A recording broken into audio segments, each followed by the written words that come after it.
Okay. Yun, nakapag-workout na tayo. And then, ano pa bang ginawa natin? Nag-grocery tayo. And then yung kanina, inikot natin yung 3rd floor. Meron kasing bilyaran, bowling, kung ano-anong pwedeng maging libangan, no? Meron dito sa South Mall. So, uwi na tayo. Time check, 1:00 ng hapon. Yung ginrocery pala natin is for Ready Hit Go this week. So, yun. May new sets of viands tayo this week for Ready Hit Go. And then delivery ulit tayo ng Sunday. Yan. Okay. Right. Thursday, 10:40 ng umaga. Nasa kalye ulit tayo kasi tatapusin na natin yung mga kailangan para sa Ready Hit Go at yung delivery natin itong weekend. Ano ba? Bukas kasi luto na ni Chef Ed, no? Si Chef Ed po yung partner natin sa Ready Hit Go, no? Siya ang ating masarap na tagagawa ng mga ulam na ino-offer natin. So anyway, aside from Ready Hit Go, yun nga, tatapusin ko na yung mga ibang kailangan sa pang-deliver natin sa weekend. And ang weather natin ngayon is balik tayo sa tag-init. Yun, tag-init, gawa ng wala na si Bagyong Aghon. Umalis na ng teritoryo ng Pilipinas. So wala na, talagang na si Haring Araw. Kahapon, humihirit-hirit pa siya eh. Yung tail end ni Bagyo nandun pa eh. Pero ngayon completely wala na. Which also nagtataka rin ako na si Richie kasi, si Richie naman yung kasama natin sa bahay, supposedly today yung alis niya papuntang Cebu. Sabi niya kahapon na postpone daw yung biyahe nila today. Gawa ng may bagyo nga daw, no. Anyway, from the looks of it, parang wala naman bagyo. Ayan, ang ganda ng panahon. Pero mabuti na rin siguro 'yun, naninigurado lang siguro yung yung sa may port dito sa may Maynila. Naninigurado lang. Kaysa naman 'di ba, sumugal sila, hindi natin alam, biglang bumalik yung bagyo, 'di ba? Doon pa magkakaroon ng disgrasya. So, na-postpone yung niya na supposedly today sa Sabado na. So, yun, 2 days pa siya dito sa Las Piñas. So, tulong-tulong muna siya, sakto. May luto bukas ang Ready Hit Go, nandito pa siya para mag-assist. Also, ano pa ba? Ayun, yun muna, tapusin muna natin yung gawain natin sa Ready Hit Go bago tayo mag-workout kasi talagang onti-onti bumabalik na ako sa usual routine ko, usual self ko bago kami magbakasyon. Yung jet lag nandun pa rin pero minimal na lang. Hindi ko pa masabing completely natanggal ko na sa sistema ko, pero malapit na. So ito, bumabalik na tayo sa dating natin.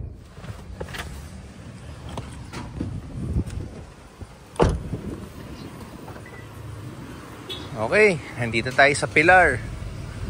Ito yung bagong 7-Eleven. Tapos nandito rin yung plaza. Yan, itong plaza, madalas tayong pumupunta rito. Marami tayong nagagawa rito, nabibilan na kung ano-ano. Pero dito muna tayo.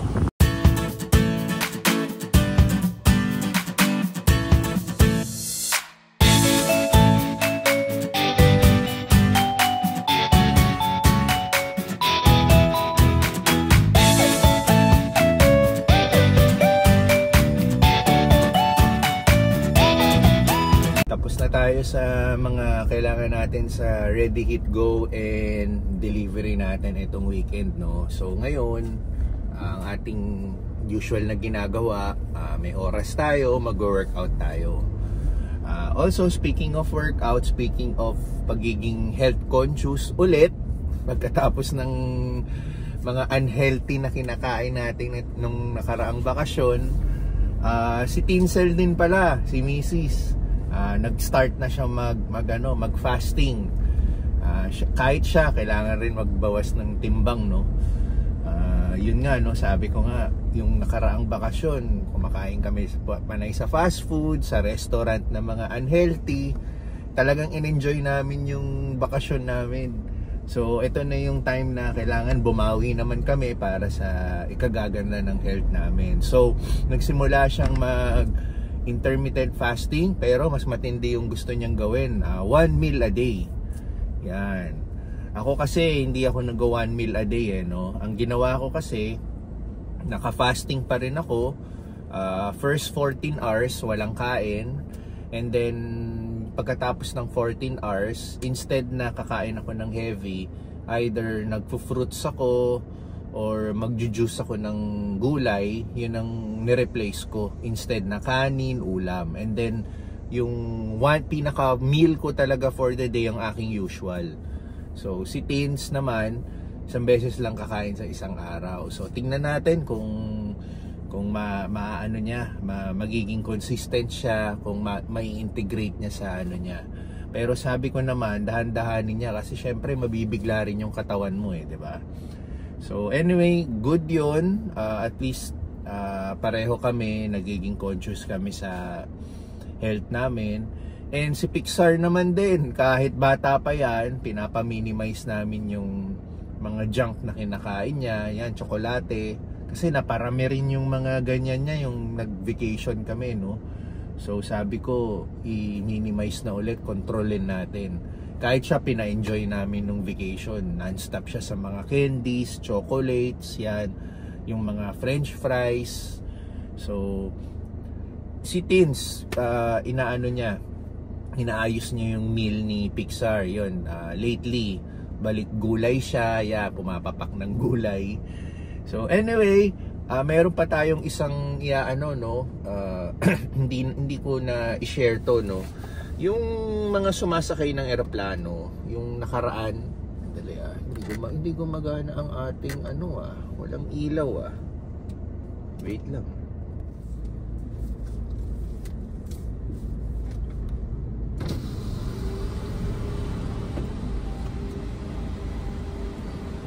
Chip, may stop pa ba? May stop pa ng Anytime Fitness? Available? Sige.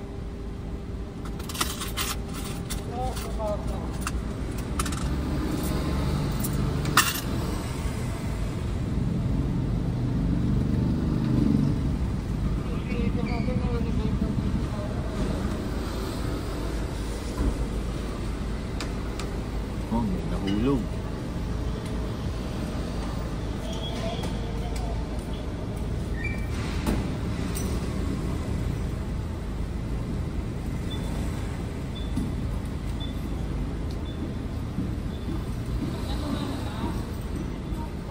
Huwag ka mahiya magbuto sa mga guard. Malabas ka pa eh.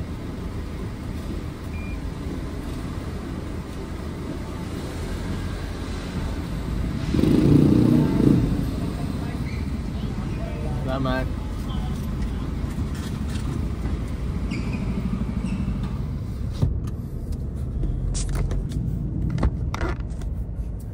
Pinagsabihan yung cashier dun sa parking ng isang guard na ba't pa daw siya lumabas. Nakita nyo ba kanina, lumabas pa siya kasi nahulog yung ticket. Siyang nag-pick up para iabot sa driver. So pinagsabihan siya ba't niya kailangan lumabas. Pwede niya daw utusan yung mga guard on duty doon. Siguro protection na rin kasi iniwanan niya yung boot niya, no? Delikado rin, nandun yung mga pera. So anyway, eto, park na tayo and then work out.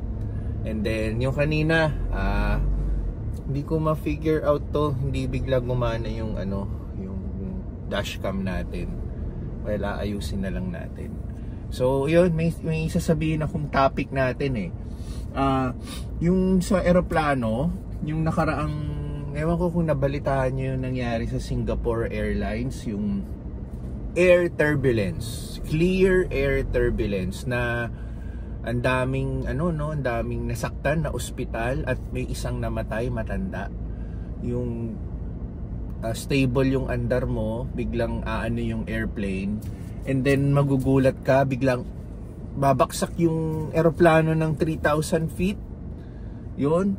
Tapos yung mga hindi naka seatbelt, yun, nagka-jumble parang loto. Alam mo yung sa loto pag nagdodraw, yung labo-labo, yun ang nangyari. Kaya maraming nasaktan, maraming na, yun, may namatay nga isa. Ang namatay, 73 years old na may heart condition. So ang kinamatay niya, heart attack sa puso, yun. Kasi syempre, bigla kang idadrop di ba? Parang ride sa mga Disneyland, sa mga Enchanted Kingdom. Yun ang nangyari. So yung clear air turbulence, ang hirap daw i-detect noon. Wala pa daw tayong technology ngayon na para ma-detect yung ganun. Kasi kaya nga sinabing clear air turbulence, yung kung ako yung piloto, ang linaw-linaw ng nung yung dinadaanan mo sa sa himpapawid, yan. Himpapawid talaga sa sky, yan. Sobrang wala. Tas all of a sudden, magkakaroon ng turbulence yung na may hangin na parang invisible invisible air na biglang guguluhin yung flight ng mo, no? Tapos yung piloto, syempre, kailangan mag-concentrate para gawing stable yung eroplano. Anyway, wala pala tayong ilaw. Para gawing stable yung eroplano. So, ang nangyari, walang warning. So, during yung time na sa eroplano ko kasi, may signal doon na pwede mo nang alisin yung seatbelt mo. Sasabihin din kung kailan ka dapat mag-seatbelt. So, yung time na umilaw yung, may mga kasi sa eroplano, no, iilaw kung tanggalin mo na yung seatbelt mo or wala. So yung time na binigyan na sila ng sign na pwede na magtanggal ng seatbelt, doon naman nangyari yung turbulence. So karamihan na nagtanggal ng seatbelt, yun yung para silang lotto ball na karambola sa loob ng eroplano. So yung isa nga daw na flight attendant, nagpapakulo ng tubig para kasi magsiserve na sila ng breakfast, ng pagkain sa mga pasahero, yun. Sabihin ko customer sa pasahero, yun. Nabuhusan daw siya ng nabuhusan siya ng mainit na tubig, yun. Tapos yun nga yung namatay na 73 years old na pasahero, British yata yun, may heart attack. So yung flight niya from London to Singapore. Tapos maraming pasahero, mga Australiano na may connecting flight papuntang Australia. So yun, nag-emergency landing sila sa Bangkok, Thailand, kasi yung nangyari yung turbulence, nandun sila sa bandang Thailand na, no? So kailangan mag-emergency landing ng gawa ng ang dami ng nasaktan, ang dami ng, basta ang gulo-gulo na ng eroplano. May mga pinakita pang yung ceiling wasak, kasi nga kung ikaw yung nakaupo, hindi ka naka-seatbelt, biglang bumaksak yung eroplano, yung ulo mo diretso dito, lakas ng impact, di ba? So yun nga, maraming injured, yung iba kala mo nakipagsapakan, yung mga mukha nila lamog, yan, kung saan siguro sila humagpas. So nakakatakot, no? Clear air turbulence, ang dulot daw nun is yung climate change natin. So kaya nga wala pa tayong technology para ma-detect doon. Yung ibang mga turbulence, like yun nga, yung mga makakapal na ulap, malakas na hangin, nadidetect na daw yun ng mga piloto natin. May technology na para doon, para alam nila saan dapat umiwas. Pero itong bagong na to, dahil sa climate change, yung clear air turbulence, nako, yari tayo dyan. Kaya ang lesson yan, whenever meron, sasakay kayo ng eroplano, kahit sinabi ng piloto na nagbigay ng signal yung piloto na pwede na magtanggal ng seatbelt, wag na lang muna, no? Kahit kumakain ka, nag-serve na ng pagkain yung mga flight attendant, wag mo na lang tanggalin muna yung seatbelt. The only way na magtatanggal ka ng seatbelt, of course, is kung magre-restroom break ka. So yun talaga, nag-restroom break ka, nangyari pa yung turbulence, wala na tayo magagawa dun. So yun, nakakatakot lang, no? At ito kaya ako na-share sa inyo, no, yung day ng flight namin pabalik dito sa Pilipinas, yun din yung day na nangyari yung accident na yun. So Well, 'di ba? Thank you Lord na walang nangyaring aberya sa flight namin, walang nangyaring masama. Safe kami nakauwi dito sa Pilipinas. So, yun, sinishare ko lang. Basta, kahit saan pa yan, eroplano, kotse, ito, wear seatbelt. Diba? Hindi mo masasabi ang aksidente. So, workout muna tayo. So, dito pa rin tayo nakapark kasi mga long term yung mga nakapark sa condo. Hindi natin, tatanong ko nga kay Tinsalo hanggang kailan, ano yung pinaka-earliest na may matatapos na nagre-rent. Pero okay na yung ganun. At least nagkakakitaan natin yung parking space sa condo, kumikita tayo. So dito muna tayo lagi sa yun nga lang, hindi tayo nakaswerte ngayon sa stop ng Anytime Fitness. Naubusan na tayo ng stop para maka-free parking tayo.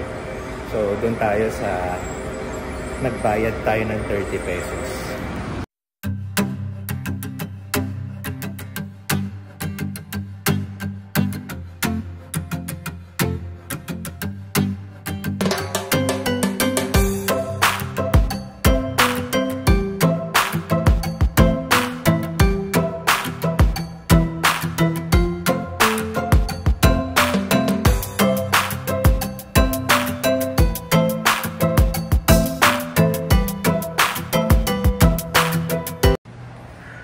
Tapos na tayo mag-workout.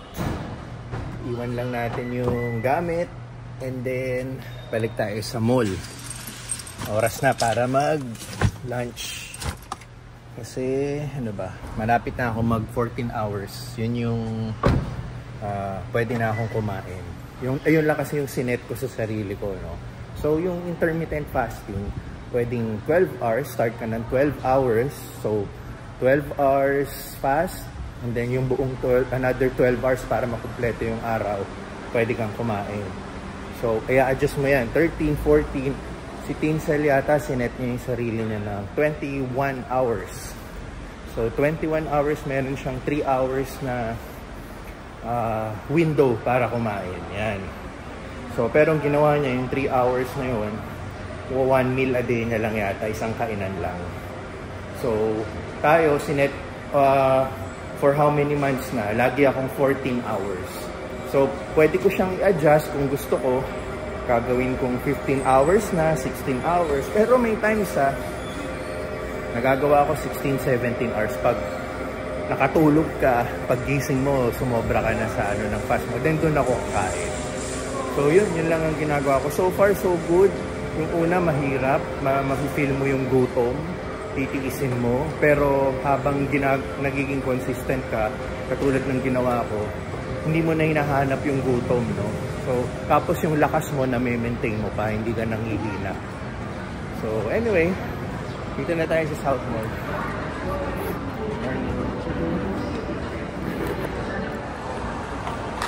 Itong magandang kotse. Ang laki, oh. Suburban.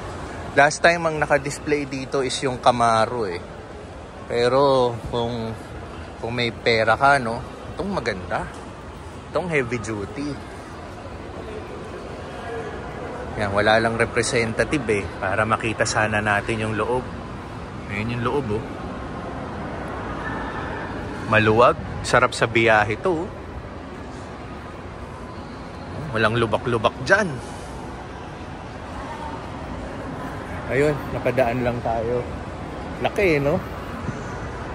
So, balik tayo sa ating usuals. Bibili tayong yogurt.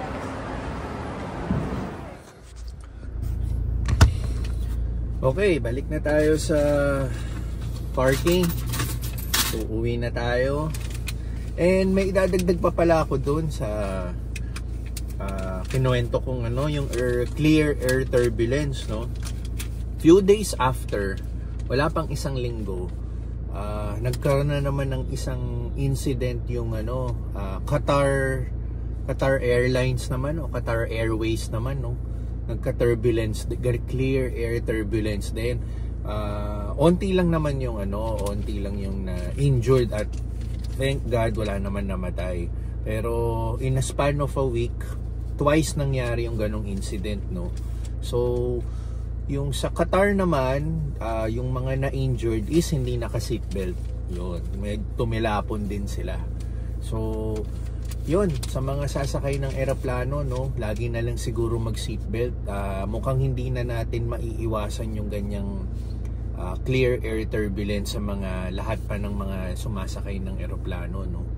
So talagang ano na lang ng seatbelt hanggang hanggang ma-figure out nila paano maiwasan yun. So sa ngayon, napanood ko rin sa news, sabi ng mga experts, yung mga sa mga aviation, talagang mahirap ngayon i-detect yung ganyang turbulence dahil nga sa climate change. Yun.